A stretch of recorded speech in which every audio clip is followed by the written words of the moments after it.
ஆடிக்கொண்டு ஆரந்த வேடிக்கை காண கண் ஆயிரம் வேண்டாமோ. ஹலோ ஃப்ரெண்ட்ஸ், இன்றைக்கி ஆடி மாதம் என்ன சமையல்னு பார்க்கலாமா? ஆடி பண்டிகைக்கு நான் கீரை இருந்தது வீட்டில் பறிச்சுட்டு வந்திருக்கேன். இந்த கீரையை நல்லா அலசிப்போம். கொஞ்சம் தண்ணி விட்டுருக்கேன். அந்த தண்ணி கொஞ்சம் ஹீட் ஆனோடனே இந்த கீரையை அலசி அதில் போட்டுக்கலாம். கீரைக்கு தேவையானதை அரைச்சிக்கலாம். கொஞ்சம் தேங்காய், 2 பச்சை மிளகா, கொஞ்சம் ஜீரகம், இது நல்லா நைஸாக அரைச்சிக்கலாம். பருப்பு வேக வச்சுருக்கேன். அதில் எடுத்து இந்த அரைச்சதை எடுத்து போட்டு நல்லா மிக்ஸ் பண்ணி வச்சுப்போம். இதுக்கு தாளித்து கொட்டிக்கலாம். கொஞ்சம் கடுகு, உளுத்தம்பருப்பு, பெருங்காயம்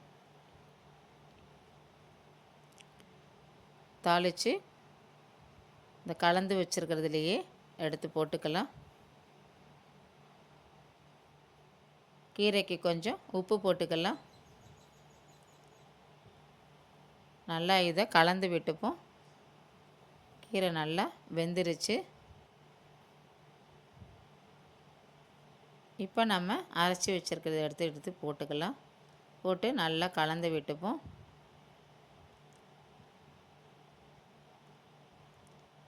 பொன்னாங்கண்ணி கீரை மசியல் ரெடி. சாதம் வச்சாச்சு. அடுத்தது நம்ம சாம்பாருக்கு ரெடி பண்ணிக்கலாம். புளி கரைச்சி ஊற்றிருக்கேன். காரத்துக்கு தகுந்த மாதிரி சாம்பார் பொடி போட்டுக்கோங்க. கொஞ்சம் உப்பு போட்டுக்கலாம்.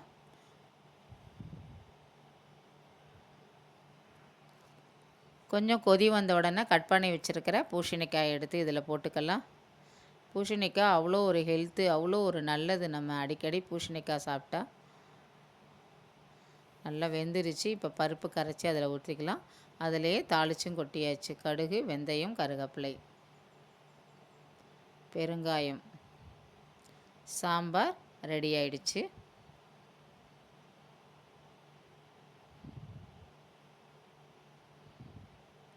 இப்போ அடுத்தது தயிர் பச்சடி பண்ண போகிறேன். கொஞ்சம் தயிர் எடுத்துன்னு இருக்கேன். கடுகு, பச்சை மிளகாய் தாளித்து கொட்டிக்கலாம்.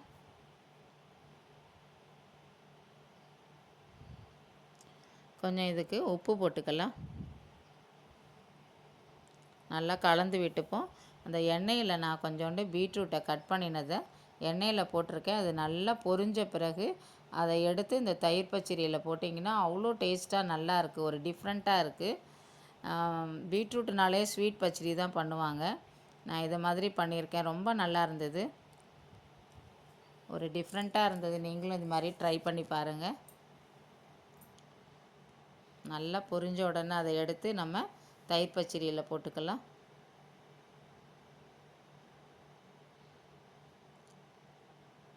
பீட்ரூட் தயிர் பச்சடி ரெடி ஆயிடுச்சு. அடுத்தது நம்ம வடைக்கு அரைச்சிக்கலாம். உளுத்தம்பருப்பு நல்லா வாஷ் பண்ணி அதில் போட்டிருக்கேன். மிளகு, 2 மிளகாய் வத்தல், உப்பு, பெருங்காயம். கொஞ்சமாக தண்ணி விட்டு நம்ம நல்லா பந்தாட்டம் அரைச்சிக்கலாம். நல்லா நைஸாக.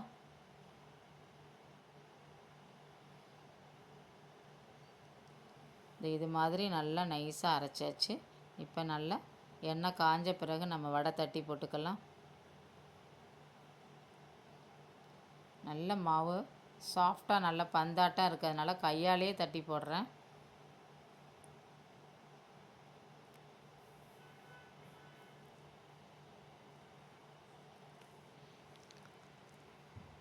வடையும் ரெடி ஆயிடுச்சு.